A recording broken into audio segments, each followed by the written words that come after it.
Hey, welcome back, guys. Snowfall's penultimate episode was the craziest in the show's history and a perfect segue into what's sure to be an even more tragic conclusion. I'm here to break it all down in typical Top 10 WTF fashion. Before we begin, be sure to hit the like button, subscribe, and bell notification to immediately receive these videos. Also, big thank you to all of my channel donors. If you'd like to be the next one, drop $1 on that Cash App for us. And lastly, a spoiler alert is now in effect for all things Snowfall. Here we go. WTF moment number 10, The Raid. Louie attempts to head out when she's contacted out of the blue by Franklin.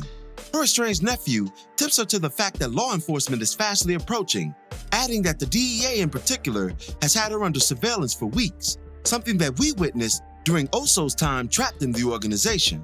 Heeding her nephew's warning and visually seeing her own men getting hassled by 12, Louie makes a run for it, miraculously getting away to a not-so-secure location until rendezvousing with Buckley. WTF moment number 9. Alton's not what?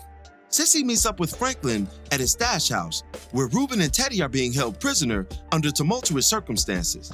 While there, she finally confronts the man responsible for her husband's disappearance and questions him on the true nature of Alton's fate, hoping that the resolution, even a tragic one, will finally end the pain and suffering of not knowing. Teddy initially plays his classic mind games, but relents upon Cissy's acceptance of what she can't change and imminent departure. He throws Cissy a bone and the audience a major curve with new intel regarding Alton's status, claiming that the Saint Patriarch is alive and well in a Puerto Rican prison. This bombshell news stops Cissy in her tracks and maintains the fleeting hopes she has for her husband's life, and Teddy's as well, ironically. WTF moment number 8, Bait and Switch. In the aftermath of fleeing her overrun home, Louie connects with Buckley. Remaining hidden while essentially being a fugitive at large, Louie directs him towards another home away from the scene where she can recoup some stowaway cash. The greedy dope fiend then extorts Louie, unsurprisingly, to which she apprehensively agrees. However, the cunning widow flips the script once Buckley lets his guard down to put the crack pipe up. Holding him at gunpoint, she demands access to his pager, only to confirm what she already suspected. He was nowhere to be found after receiving the page from Jerome for the shootout at the warehouse. This infuriates Louie, because just one extra gun might have been the difference between Jerome's fate. Forcing Buckley face down, she then retreats in his car, and likely for the border. WTF moment number 7, Russian roulette. Franklin vigorously questions Teddy about his stolen money. Getting nowhere with the shifty CIA operative, Saint resorts to an old torture classic, Russian roulette. Franklin maniacally spins his six-shooter and takes a couple of stress-induced shots at Teddy, including one in the air so he understands he ain't bullshitting. Deeming his former drug mule crazy, the game is only stalled by Cissy in an effort to get a hold of her son's fleeting mental state while pursuing his stolen fortune. WTF moment number 6, the story of Al Green. Veronique meets with Franklin to update him on the red status of their real estate investments, most notably the downtown property. In desperate need for acceleration and recouping Saint's fortune, V suggests another route. Armed with hot grease, Franklin's queen tells an interesting story of how the love of the kitchen evaded her mother due to fear. Upon her departure, Franklin holds the burning hot grease over Teddy, and his final refusal seals his scorching hot fate. Franklin sears the grease across Teddy's raw chest, the latter releasing agonizing screams in reaction to the torture. WTF moment number 5, the inconvenient truth. In the aftermath of Teddy's first round of Val Greenery, Franklin questions him on why his money was taken. The responses are quite revealing, as Teddy laments Franklin's departure in season 5, while maintaining that he never viewed Franklin as a partner, equal, or human being for that matter. He takes full credit for allowing Saint to achieve wealth and boldly justifies his actions based on the power imbalance.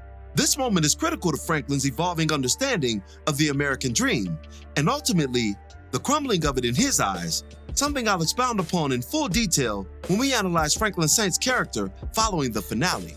WTF moment number 4, half. Following the first hot grease bath, Teddy pleads with Franklin to split his $73 million fortune in two in order to escape the second. Intrigued by the offer of recovering any semblance of his cash, Saint acquiesces to the deal. He then discovers the account numbers that Teddy hid in plain sight using disappearing ink, bolstering his confidence with the light finally at the end of the proverbial tunnel. WTF moment number 3, fair trade. Franklin contacts Havemeyer, serving as a liaison for his captured officer.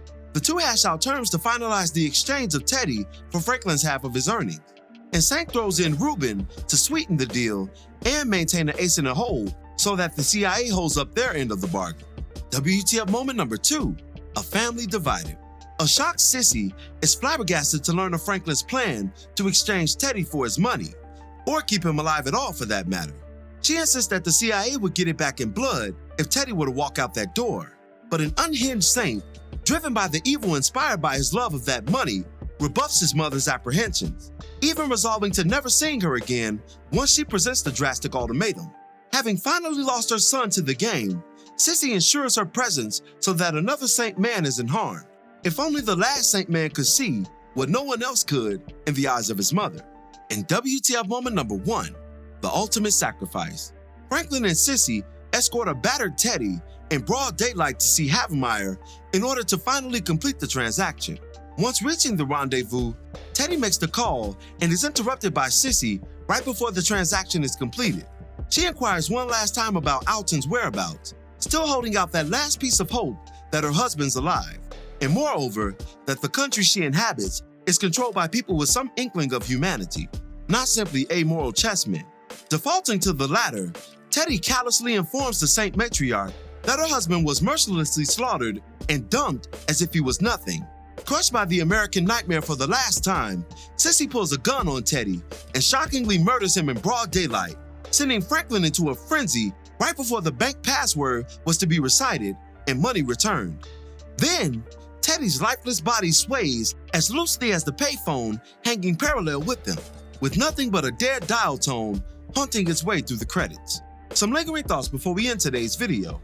The title of this episode is Sacrifice, and the final scene was the embodiment of it. Cissy Saint committed the ultimate sacrifice for her son in the grand scheme of things by murdering Teddy.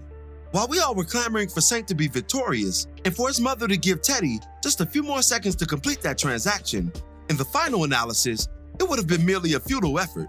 Teddy was undoubtedly going to retaliate, and not just against Franklin, but everyone he knew, loved, cared about, or so much as winked an eye at on the street. It was going to be a scorched earth effort once his chest healed up. For those who think otherwise, consider this. Teddy was going to paralyze, chop up, and incinerate his protege in acid for killing his father had he gotten the chance. He robbed Franklin blind for choosing to quit the game after his auntie chose treachery over loyalty. And he killed Franklin's father after initially agreeing to allow him and Cissy to flee the country, following Alton's foolish crusade against the CIA. This is, or should I say was, a very vindictive man who magnified revenge over reason. His ex-wife knew as much, which is why she implored him to return Franklin's money and spare himself the trouble and aggravation. But Teddy wasn't above monstrous behavior because he never viewed himself as the monster/villain. As Franklin so poignantly highlighted, he's the hero in his own story. And as he asserted in the same instance, it's not going to go well for you this time. Thankfully, it didn't. The idea of worthlessness was a driving force behind this episode.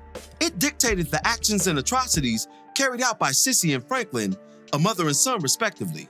In the case of Franklin, the thing he loved most in this world, money, wealth, and the American dream, was snatched from him in totality by Teddy, leaving him in a worthless state, as he'd sacrificed everything to attain it, and it eventually amounted to nothing by the conclusion. For Cissy, the person she loved most in this world, only rivaled by her son, was Alton, and this once mysterious, now confirmed murder placed her in a worthless, helpless state. Such internal discord is a pathway to murderous intentions, because once you rob a human being of their self-worth, every motivation after that will be defiled by greed, passion, hatred, and anger. It's the same sentiment that Louis referred to in her final exchange with Jerome. The lack of self-worth, in her case, was worth dying for. In death or imprisonment, as we're about to witness with Cissy, at least some of it could be taken back. This hopefully paints a clearer picture as to why Cissy pulled that trigger on Teddy. It wasn't that she wanted to do it, but that she had to in order to make herself whole again, even if that feeling cost her her freedom. Better to be liberated by justice on the inside than shackled by oppression on the outside. Shit is poetic, really. And that'll do it for this one. What were your thoughts on Snowfall's penultimate episode? Be sure to drop me your opinions in the comments below. As always, I thank you for watching today's video.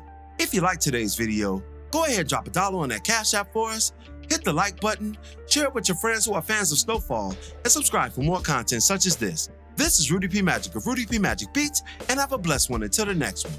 Peace, y'all.